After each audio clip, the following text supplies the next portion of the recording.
नमस्कार। खबरां दे इस बुलेटिन च तुहाडा स्वागत। मैं हां परमिंदर कौर। पहलां पेश ने चोण दीआं खबरां। प्रधानमंत्री नरेंद्र मोदी वालों लखनऊ च 3 दिना शहरी कनकलेव का उद्घाटन। उत्तर प्रदेश के 75 शहरी प्रोजेक्टां ते योजनावां दा नींह पत्थर रखिया। प्रधानमंत्री आवास योजना अधीन 75,000 लाभार्थियों नूं वर्चुअल तौर पर मकानां दीआं चाबियां सौंपियां।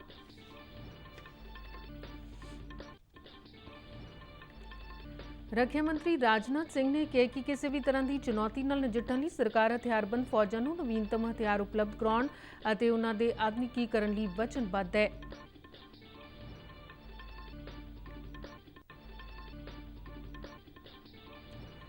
देशव्यापी कोविड टीकाकरण मुहिम च लगातार तेजी। हुण तक 91 करोड़ तो वध लोकां दा कीता जा चुक्या टीकाकरण।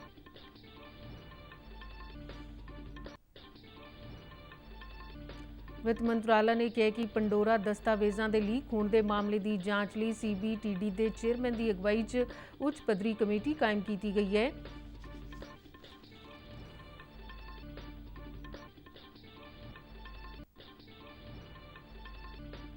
चालीवें भारत अंतर्राष्ट्रीय व्यापार मेले का आयोजन 14 तो 27 नवंबर तक नवी दिल्ली के प्रगति मैदान में।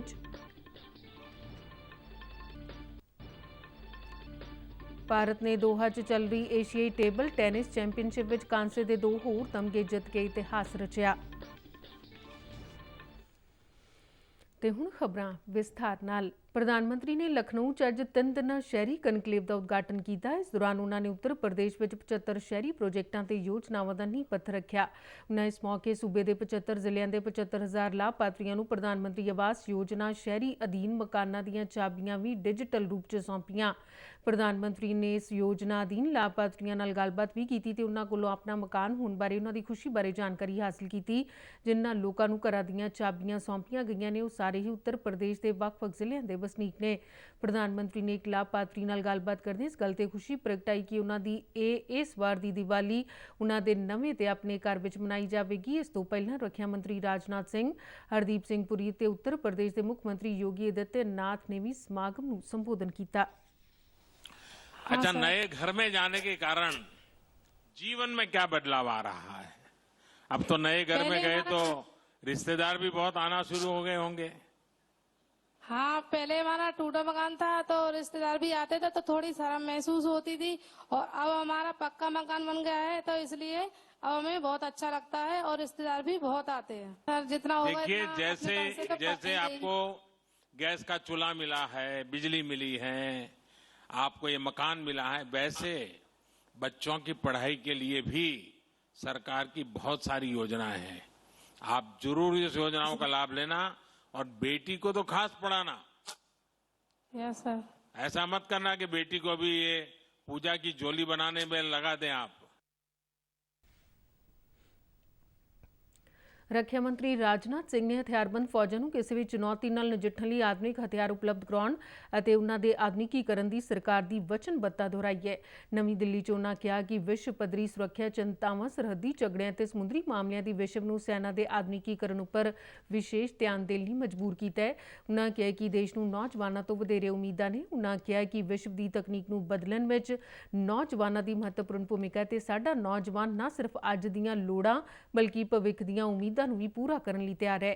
उन्हां आखिया कि केंद्र सरकार दा आत्मनिर्भर भारत दा विजन यह यकीनी बनाउणा कि तकनोलॉजी नूं देश विच विकसित किया जाए। उन्हां कहा कि अजिहा करना न सिर्फ देश की सुरक्षा नूं मजबूत बनाउण लई बल्कि देश के समुचे विकास नूं यकीनी बनाउण लई महत्वपूर्ण है। उम्र में सबसे युवा देश है। आज यहाँ देश अगर नए नए सपने देखने का साहस कर रहा है तो वह दिन दूर नहीं है जब देश और दुनिया की तस्वीर बदलने में इसकी अहम भूमिका होगी। हमारा युवा न केवल आज की जरूरतों बल्कि आने वाले कल की होप और एस्पिरेशन को भी पूरा करने के लिए पूरी तरह से तैयार है।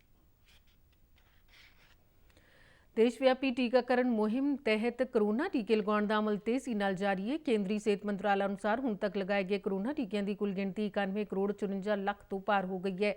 बीते दिन 29,639 कोरोना मरीज सेहतयाब हुए। हुण तक 3,31,50,886 लोग कोरोना मुक्त हो चुके ने ते कोरोना तो ठीक होने की दर 97.93% ते पहुंच गई है, जो मार्च 2020 तो बाद सब तो उपरले पद्धर ते है। इस समय देश च 2,52,902 एक्टिव कोरोना मामले ने ते यह आंकड़ा पिछले 201 दिनों में सब तो घट है, जो कोरोना की पुष्टि वाले कुल मामलों का 0.75% बनता है। इस समय हफ्तावारी पॉजिटिविटी दर 1.66% है। पिछले 102 दिनों तो लगातार 3% तो हेठा बनी हुई है।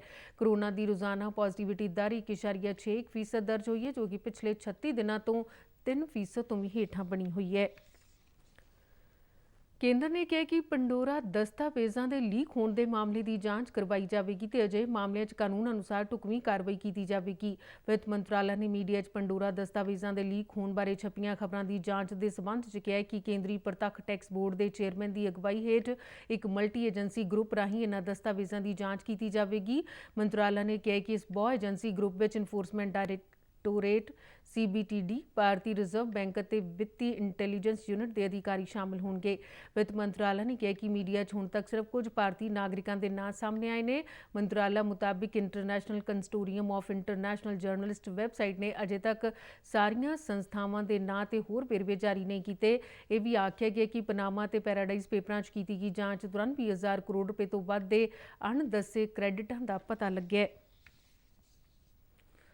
रक्षा सकत्तर डॉक्टर अजय कुमार ने गणतंत्र दिवस समारोह 2022 ਲਈ ਵੈਬਸਾਈਟ ਲਾਂਚ ਕੀਤੀ ਹੈ। गणतंत्र दिवस के समागमां ਨੂੰ ਪ੍ਰਦਰਸ਼ਿਤ ਕਰਨ ਲਈ ਰੱਖਿਆ ਮੰਤਰਾਲੇ ਨੇ ਨਵੀਂ ਵੈਬਸਾਈਟ ਤਿਆਰ ਕੀਤੀ ਹੈ। ਵੈਬਸਾਈਟ ਸਾਰੇ ਸਮਾਰੋਹਾਂ ਨਾਲ ਸੰਬੰਧਿਤ ਸਮੁੱਚੀ ਸਮੱਗਰੀ ਲਈ ਇੱਕ ਪੁਆਇੰਟ ਅਧਿਕਾਰਿਤ ਸਰੋਤ ਹੋਵੇਗੀ। ਵੈਬਸਾਈਟ 'ਚ ਵਿਸ਼ੇਸ਼ RDC radio, gallery, interactive filters, ebook, ਭਾਰਤੀ ਸੁਤੰਤਰਤਾ ਅੰਦੋਲਨ ਦੇ ਬਲੌਗ, ਜੰਗਾਂ ਤੇ ਜੰਗੀ ਯਾਦਗਾਰਾਂ ਵਰਗੀਆਂ ਵਿਸ਼ੇਸ਼ਤਾਵਾਂ ਸ਼ਾਮਿਲ ਨੇ। ਇਸ ਮੌਕੇ ਬੋਲਦਿਆਂ ਰੱਖਿਆ ਸਕੱਤਰ ਨੇ ਕਿਹਾ ਕਿ ਗਣਤੰਤਰ ਸਮਾਰੋਹਾਂ ਨਾਲ ਸੰਬੰਧਿਤ ਵੱਖ-ਵੱਖ ਗਤੀਵਿਧੀਆਂ पूरे देश में हो रही ने अते वैबसाइट इन्हां निर्माण गतिविधियों की मेज़बानी करन च वधेरे उपयोगी साबित होगी। 40वां भारत अंतर्राष्ट्रीय व्यापार मेला 2021-14 तो 27 नवंबर तक नवी दिल्ली के प्रगति मैदान में आयोजित किया जाएगा। इस साल व्यापार मेले का विषय आत्मनिर्भर भारत है, जो देश की आर्थिकता, बरामद दी संभावनावां, बुनियादी ढांचा सप्लाई लड़ी, मांग और उत्साही जनसंख्या पर केंद्रित होगा। मेला आज़ादी का अमृत महोत्सव के एक अनखड़वें हिस्से वजों आयोजित किया जा रहा है। व्यापार और उद्योग नाल जुड़े मामलों ते कानफ्रेंसां ते सैमीनारां तो इलावा मेले दीयां वख-वख थावां ते वड्डियां LED स्क्रीनां स्थापित कीतियां जाणगीਆਂ ਤਾਂ ਜੋ ਲੋਕ ਇਹਨਾਂ ਕਾਨਫਰੰਸਾਂ ਤੇ ਮੇਲੇ 'ਚ ਲਗਾਈਆਂ ਪ੍ਰਦਰਸ਼ਨੀਆਂ ਨੂੰ ਦੇਖ ਸਕਣ। ਇਹ ਮੇਲਾ ਕੋਵਿਡ ਮਹਾਮਾਰੀ ਦੀ ਰੋਕਥਾਮ ਲਈ ਜਾਰੀ ਕੀਤੇ ਗਏ ਦਿਸ਼ਾ ਨਿਰਦੇਸ਼ਾਂ ਅਨੁਸਾਰ ਆਯੋਜਿਤ ਹੋਵੇਗਾ। जापान के नवे चुने गए प्रधानमंत्री फूमियो किशीदा ने कहा कि 31 अक्तूबर को होने वाली चोणों की तैयारी वो अगले हफ्ते संसद को भंग कर देंगे। उन्होंने कहा कि अजिहा कोविड-19 महामारी, चीन और कोरिया की सुंगड़ती अर्थव्यवस्था और सुरक्षा खतरिਆਂ ਨਾਲ ਨਜਿੱਠਣ ਦੇ ਮੁੱਦਿਆਂ ਲਈ ਜ਼ਰੂਰੀ है ਤਾਂ ਜੋ ਉਹਨਾਂ ਨੂੰ ਸੰਸਦ ਦੀ ਸਮੁੱਚੀ ਹਮਾਇਤ ਹਾਸਲ ਹੋ ਸਕੇ। ਕਿਸ਼ੀਦਾ ਨੂੰ ਬੀਤੇ ਦਿਨੀ जोशीहिदे सुगा की थां लैण लई संसद वालों रस्मी तौर पर चुनिया गया सी। सुगा ने सिर्फ 1 साल तक अहुदे ते रहण तो बाद अस्तीफा दे दिता सी। सुगा नूं कोविड-19 महामारी नाल नजिठण च नाकाम रहण ते वायरस के फैलण के बावजूद टोक्यो ओलंपिक्स के आयोजन ते जोर देण कारण काफ़ी मुश्किलों का सामना करना पिया सी। किशीदा ने अपना अहुदा संभालण तो बाद कल रात अपनी पहली मीडिया कानफ्रेंस च कहा सी कि कोरोना विरुद्ध लड़ाई जारी है और कोविड नूं खत्म करना सरकार की मुख तरजीह है।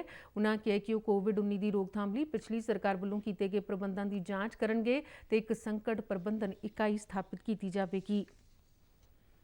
भारत ने एशियाई टेबल टेनिस चैंपीयनशिप च कांसे के 2 होर तमगे जित के इतिहास रचिया। कतर की राजधानी दोहा चल रही इस चैंपीयनशिप च कल मर्दां के डबल्स में भारत की हरमीत देसाई और मानव ठक्कर की जोड़ी और बाद में शरत कमल और जी साथियां की जोड़ी ने कांसे के तमगे जिते।